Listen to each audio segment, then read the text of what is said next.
ओम सभी को सादर नमस्ते। मैं गगन आर्य।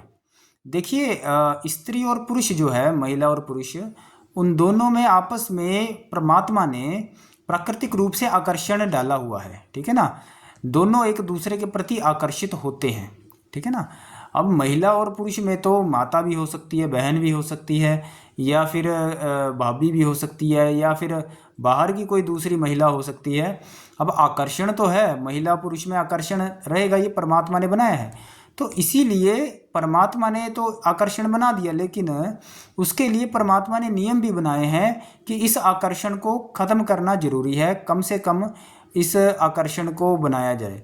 सिर्फ जो पुरुष और स्त्री का जो आकर्षण है वह अपनी पत्नी के साथ ही रहे या पति के साथ ही रहे। ठीक है ना। उसके लिए हम क्या करते हैं, वस्त्र धारण करते हैं, कपड़े पहनते हैं। ठीक है ना। ताकि एक दूसरे में जो आकर्षण है वह ना हो। ठीक है ना। काम वासना जागृत ना हो। और कपड़े भी जो है बहुत मर्यादित पहने जाते हैं ताकि काम वासना जागृत हो। मुख्य कारण क्या है, काम वासना जागृत ना हो। ठीक है ना। और सुंदरता हो सकती है, पुरुष में भी हो सकती है, सुंदर वस्त्र जो है पहने जा सकते हैं। महिला भी पहन सकती है, साड़ी पहन सकती है या सूट पहन सकती है। लेकिन उस पहनावे में यदि अश्लीलता है, उस पहनावे को देखने से यदि काम वासना जागृत हो रही है, चाहे महिला में या पुरुष में, ठीक है, तो वह पहनावा ठीक नहीं है, उचित नहीं है। ठीक है ना। वह परमात्मा की व्यवस्था के विरुद्ध है, धर्म के विरुद्ध है। तो इसीलिए जो महिलाओं का पहनावा है वह बहुत ही मर्यादित होना चाहिए। बहुत ध्यान रखना चाहिए कि उनका पहनावा कैसा है, उनके वस्त्र कैसे हैं। उनके पहनावे को देखकर पुरुष के अंदर काम वासना जागृत होती है या नहीं होती है, इस बात को ध्यान रखना चाहिए। ठीक है ना। उसके लिए वेद में भी बता दिया गया, जो हमारे वेद हैं, वेद में भी आज्ञा परमात्मा ने कर दी कि महिला का पहनावा कैसा होना चाहिए, उसका शरीर पूरी तरह से ढका हुआ होना चाहिए। ठीक है ना। वस्त्रों से ढका हुआ होना चाहिए। और उसके शरीर के अंग जैसे कि छाती है और कुल्ले हैं, वह पूरी तरह से ढके हुए होने चाहिए और उभरे हुए दिखने नहीं चाहिए। दूसरे को, पुरुष को उभरे हुए दिखने नहीं चाहिए। उसके लिए साड़ी पहनी जाती है और सूट पहना जाता है और दुपट्टा लिया जाता है। छाती को दुपट्टे से ढका जाता है। ठीक है ना। तो इसीलिए इस तरह की मर्यादाएं बनाई गई हैं ताकि समाज जो है उसमें काम वासना ना बढ़े, अश्लीलता ना बढ़े, और समाज जो है व्यवस्थित रहे, धार्मिक रहे।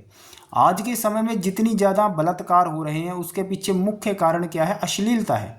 अश्लीलता कौन बढ़ाएगा? अश्लीलता को सिर्फ और सिर्फ महिला ही बढ़ा सकती है।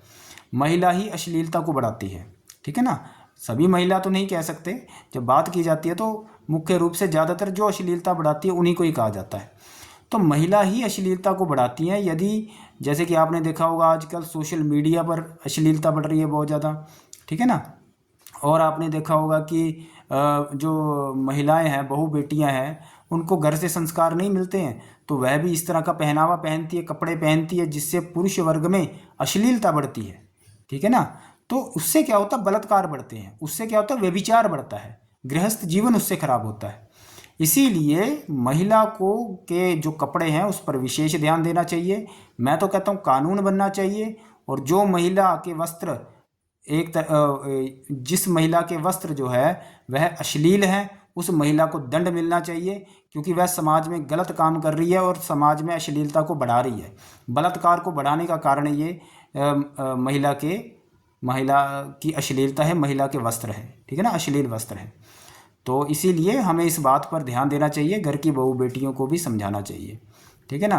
क्योंकि धर्म के अनुसार हमें चलना है, और धर्म ये कहता है कि कोई भी ऐसा काम जिससे समाज का नुकसान है वह काम कभी भी धर्म नहीं हो सकता। हमें धर्म के अनुसार ही चलना चाहिए। ओम नमस्ते।